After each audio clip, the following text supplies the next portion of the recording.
ఓం శాంతి 11/7/2024 సాకార ఈశ్వరీయ మధుర మహావాక్యాలు.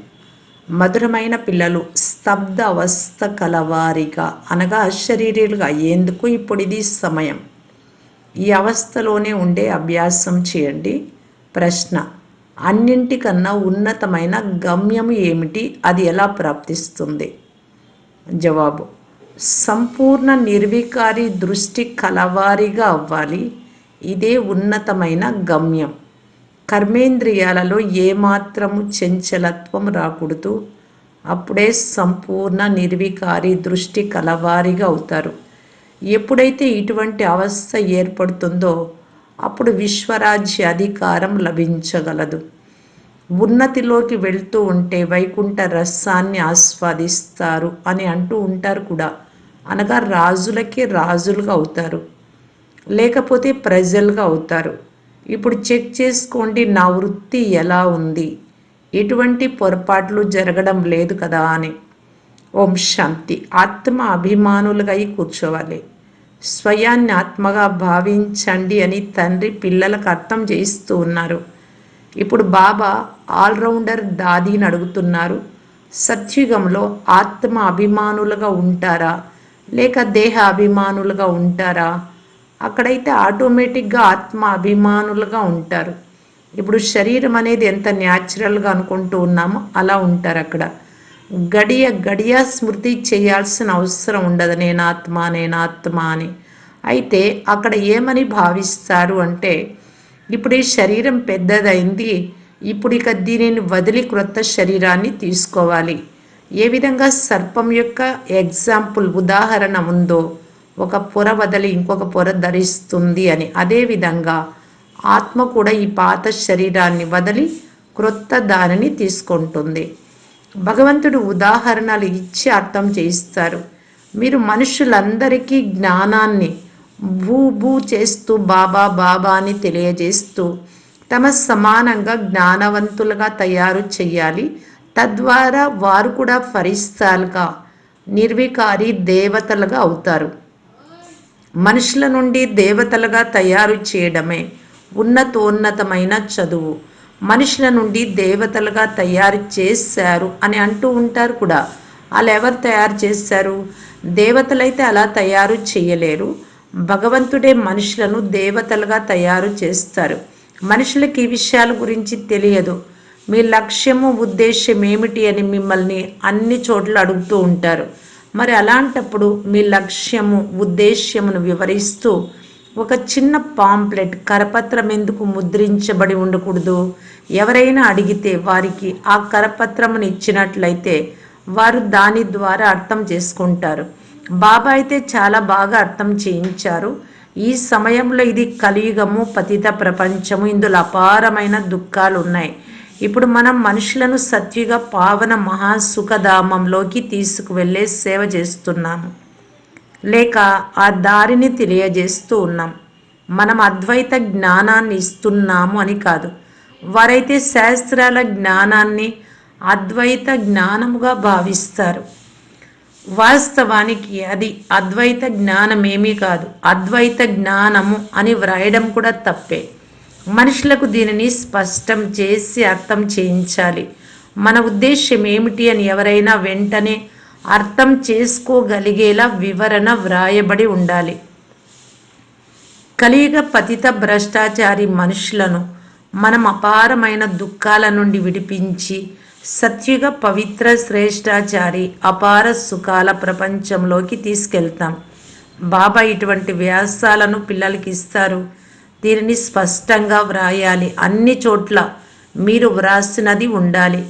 వెంటనే దానిని తీసి ఇవ్వాలి. అప్పుడు మేము దుఃఖధామంలో ఉన్నాము, చెత్తలో పడి ఉన్నాము అనే అర్థం చేసుకుంటారు. మేము కలియుగి పతిత దుఃఖధామ మనుషులము, వీళ్ళు మమ్మల్ని అపారమైన సుఖాలలోకి తీసుకెళ్తారు అని మనుషులు అర్థం చేసుకోరు. కావున ఇటువంటి ఒక మంచి కరపత్రాన్ని తయారు చేయాలి. మీరు సత్యుగం వారా లేక కలియుగం వారా అని బాబా కూడా ఒకటి ముద్రించారు కదా. కానీ మనుషులు అర్థం చేసుకోరు. రత్నాలను కూడా, ఈ జ్ఞాన రత్నాలను రాళ్లుగా భావించి మీరు ఇచ్చినటువంటి పాంప్లెట్స్ కూడా పడేస్తారు. ఇవి జ్ఞాన రత్నాలు. వారు శాస్త్రాలలో రత్నాలు ఉన్నాయని భావిస్తారు. ఇక్కడ అపారమైన దుఃఖం ఉంది అని వారు అర్థం చేసుకునేలాగా మీరు స్పష్టం చేసి చెప్పండి. దుఃఖాల లిస్ట్ కూడా ఉండాలి. దుఃఖం అంటే ఏ విధంగా వస్తుంది అని తక్కువలో తక్కువ 101 తప్పకుండా ఉండాలి దుఃఖం గురించి. ఈ దుఃఖధామంలో అపారమైన దుఃఖాలు ఉన్నాయి, అవన్నీ వ్రాయండి. ఆ లిస్టు అంతా తయారు చేయండి. ఇంకొక వైపే మా అపారమైన సుఖం ఉంటుంది, అక్కడ దుఃఖం అన్న మాటే ఉండదు. ఇప్పుడు మేము ఆ రాజ్యాన్ని లేక సుఖధామాన్ని స్థాపిస్తున్నాము అని అందులో ఉండాలి. అప్పుడు వెంటనే మనుషుల నోరు మూసుకుపోతుంది. ఈ సమయంలో ఇది దుఃఖధామం అని ఎవ్వరూ భావించరు. వారు దీనినే స్వర్గంగా భావిస్తూ కూర్చున్నారు. పెద్ద పెద్ద మహళ్ళు, క్రొత్త మందిరాలు మొదలైన వాటిని నిర్మిస్తూ ఉంటారు. ఇవన్నీ అంతమైపోనున్నాయని వారికి తెలియదు. వారికి లంచము, డబ్బు అయితే ఎంతో లభిస్తుంది. అవన్నీ మాయకు సంబంధించిన సైన్స్ యొక్క అహంకారం. మోటార్లు, విమానాలు మొదలైనవన్నీ మాయ యొక్క షో అని బాబా అర్థం చేయించారు.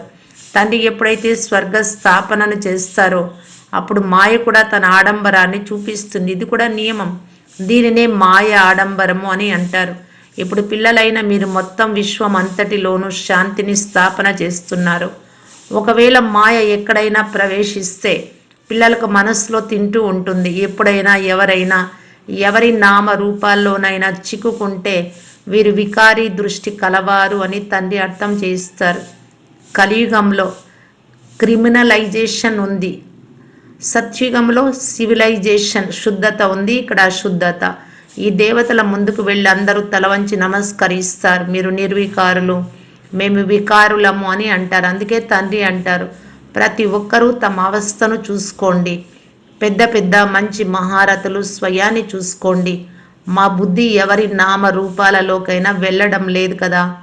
ఫలానా ఆమె చాలా బాగుంది, ఇలా చేయాలి, ఇది చెయ్యాలి అంటూ మనసులో ఏమైనా అనిపిస్తుందా? ఈ సమయంలో సంపూర్ణ నిర్వికారి దృష్టి కలవారు ఎవ్వరూ లేరు అని బాబాకు తెలుసు. కొద్దిగా కూడా చంచలత్వం ఉండకూడదు. ఇది చాలా కష్టం. ఏ ఒక్కరూ అలా ఉంటారు. కళ్ళు ఏదో ఒక రకంగా తప్పకుండా మోసగిస్తూ ఉంటాయి. డ్రామా ఎవ్వరిని అంత త్వరగా నిర్వికారి దృష్టి కలవారిగా చెయ్యదు. చాలా పురుషార్థం చేసి స్వయాన్ని చెక్ చేసుకోవాలి. నా కళ్ళు నన్ను ఎక్కడా మోసగించడం లేదు కదా. విశ్వాధిపతులుగా ఉండడం చాలా ఉన్నతమైన గమ్యం. పైకెక్కితే వైకుంఠ రసాన్ని పొందుతారు అనగా రాజులకే రాజులు అవుతారు.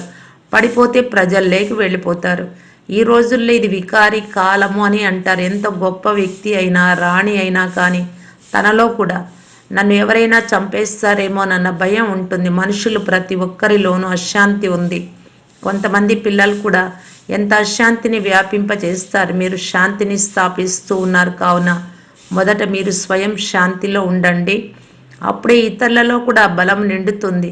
అక్కడైతే ఎంతో శాంతి గల రాజ్యం ఉంటుంది. కళ్ళు శుద్ధంగా అయిపోతాయి. కావున తండ్రి అంటున్నారు, ఈరోజు ఆత్మనైనా నా వృత్తి ఎలా ఉంది అని మిమ్మల్ని మీరు చెక్ చేసుకోండి. ఇందులో ఎంతో శ్రమ ఉంది. మిమ్మల్ని మీరు సంభాళించుకోవాలి. అనంతమైన తండ్రికి కూడా ఎప్పుడు నిజం చెప్పరు. అడుగడుగులోనూ పొరపాట్లు జరుగుతూ ఉంటాయి. కొద్దిగా ఆ అశుద్ధత దృష్టితో చూసిన పొరపాటు జరిగిన వెంటనే నోట్ చేసుకోండి. ఎప్పటి వరకు అయితే పూర్తి పొరపాట్లు లేని వారిగా అవ్వరో అప్పటి వరకు 10-20 పొరపాట్లు అయితే రోజు చేస్తూనే ఉంటారు. కానీ ఎవరూ సత్యమే చెప్పరు. దేహ అభిమానం వల్ల తప్పకుండా ఏవో పాపాలు జరుగుతూ ఉంటాయి. అది లోపల తింటూ ఉంటుంది. కొందరైతే పొరపాటు అని దేనిని అంటారో కూడా అర్థం చేసుకోరు. జంతువులు ఏమైనా అర్థం చేసుకుంటాయా? మీరు కూడా ఈ జ్ఞానానికి ముందు కోతి బుద్ధి కలవారిగా ఉండేవారు. ఇప్పుడు కొందరు 50%, కొందరు 10%, కొందరు మరికొంత మారుతూ ఉన్నారు. ఈ కళ్ళు అయితే ఎంతగానో మోసగిస్తూ ఉంటాయి. అన్నింటికన్నా చురుకైనవి ఈ కళ్ళే. తండ్రి అంటారు, ఆత్మ అయినా మీరు శాశరీరిగా వచ్చారు. అప్పుడు శరీరం లేదు. ఇప్పుడు ఏ శరీరాన్ని తీసుకుంటారో, ఏ సంబంధంలోకి వెళ్తారు మీకేమైనా తెలుసా? ఏమీ తెలియదు. గర్భంలో అంతా స్తబ్దంగానే ఉంటుంది. ఆత్మ పూర్తిగా స్తబ్దంగా అయిపోతుంది. ఎప్పుడైతే శరీరం పెద్దదవుతుందో అప్పుడు తెలుస్తుంది. కావున మీరు ఈ విధంగా తయారై వెళ్ళాలి. ఇప్పుడు ఇక ఈ పాత శరీరాన్ని వదిలి మనం వెళ్ళాలి. మళ్ళీ ఎప్పుడైతే శరీరాన్ని తీసుకుంటారో అప్పుడు స్వర్గంలో తమ పాత్రను అభినయిస్తారు. ఇప్పుడు ఇది స్తబ్దంగా అయ్యే సమయం. ఆత్మ సంస్కారాలు తీసుకెళ్ళిన ఎప్పుడైతే శరీరం పెద్దదవుతుందో అప్పుడు సంస్కారాలు ఇమర్జ్ అవుతాయి, ప్రత్యక్షంగా కనబడతాయి. ఇప్పుడు మీరు ఇంటికి వెళ్ళాలి. అందుకే పాత ప్రపంచం యొక్క ఈ శరీరం యొక్క భావాన్ని తొలగించి వేయాలి. ఏమీ గుర్తుండకూడదు. ఎంతో పథ్యం పాటించాలి. లోపల ఏదైతే ఉంటుందో అదే బయటకు వస్తుంది. శివబాబా లోపల కూడా జ్ఞానం ఉంది, నాకు కూడా పాత్ర ఉంది, జ్ఞాన సాగరుడు అని నా గురించి అంటారు. మహిమను గానం చేస్తారు కానీ అర్థమే చేసుకోరు.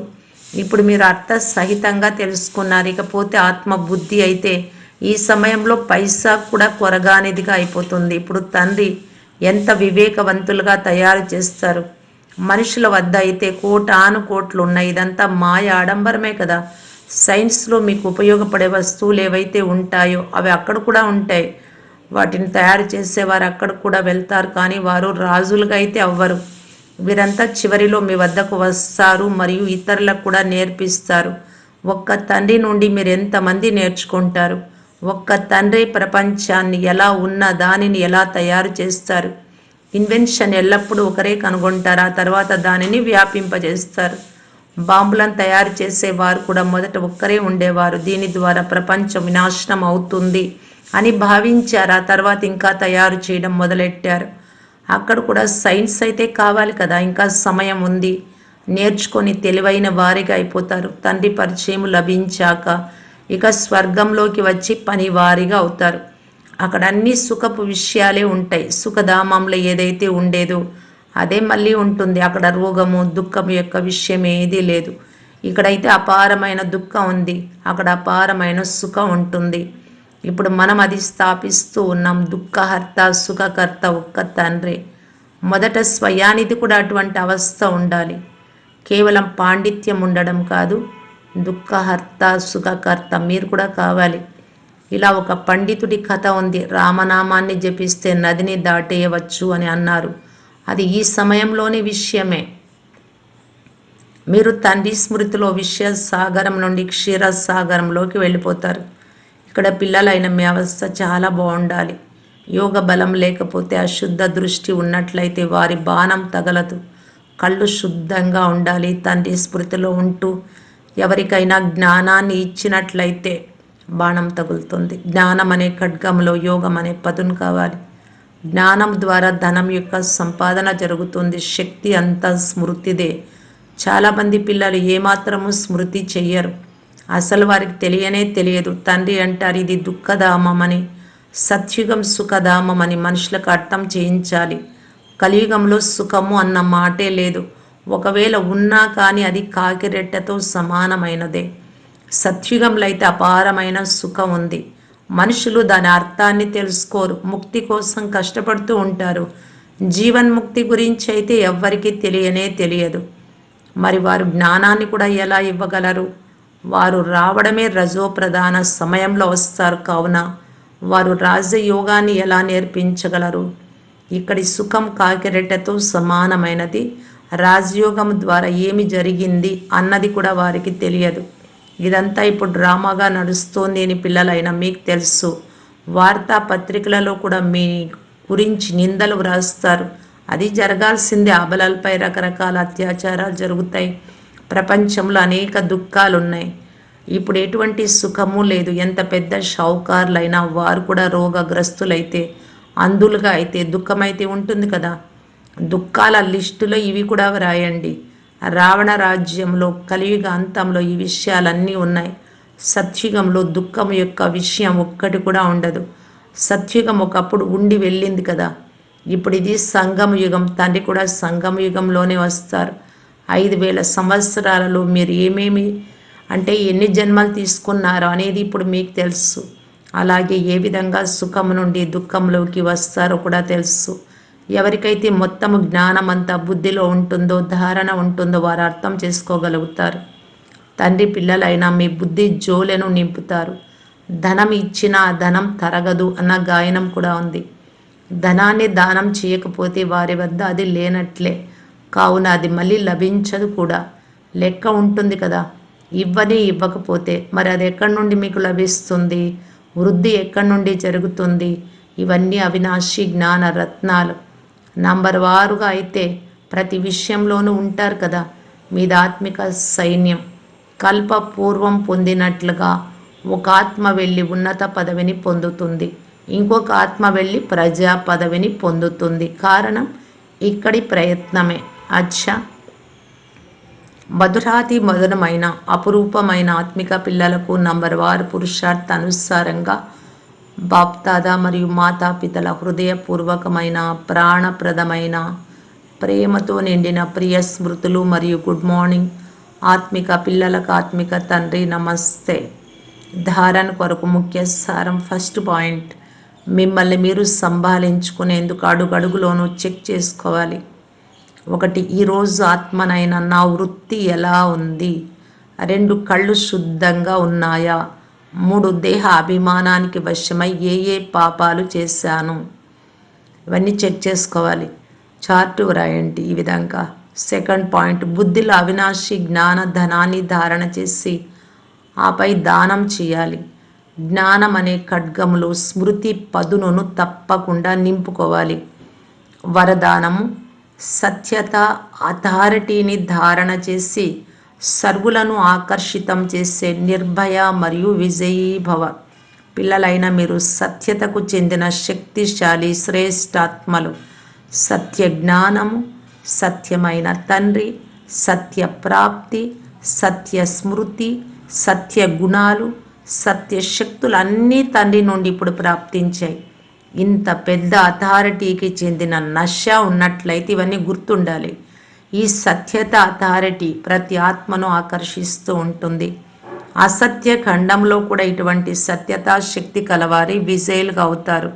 సత్యత యొక్క ప్రాప్తి సంతోషము మరియు నిర్భయత. సత్యత ఉంటే సంతోషం ఉంటుంది, భయం లేకుండా ఉంటారు. సత్యాన్ని మాట్లాడేవారు నిర్భయులుగా ఉంటారు, వారికి ఎప్పుడూ భయం కలగదు. స్లోగన్, వాయుమండలాన్ని పరివర్తన చేయడానికి సాధనం పాజిటివ్ సంకల్పాలు మరియు శక్తి. అంటే శక్తిశాలి వృత్తి. అవ్యక్త ఇషారా, పరోపకారం యొక్క భావనతో సంపన్నులై అపకారులకు కూడా ఉపకారం చేయడం గురించి బాప్దాదా తెలియజేస్తూ ఉన్నారు. ఏ విధంగా బాబా మహిమలో బాబాను పొగిడే దాంట్లో విశేషంగా దయా హృదయుడు అని గానం చేస్తారు. ఈ దేశంలో కావచ్చు లేక విదేశాలలో కావచ్చు, ఎక్కడైనా భగవంతుడి ముందుకెళ్ళినప్పుడు దయాసాగరుడు, కరుణాసాగరుడు, ఆశీర్వాదాలు ఇచ్చేవారు అని మహిమ చేస్తారు. మరి మీరందరూ కూడా మాస్టర్ దయా హృదయులు. అందరిపైన దయ చూపించి పరోపకారులు కండి. ఓం శాంతి.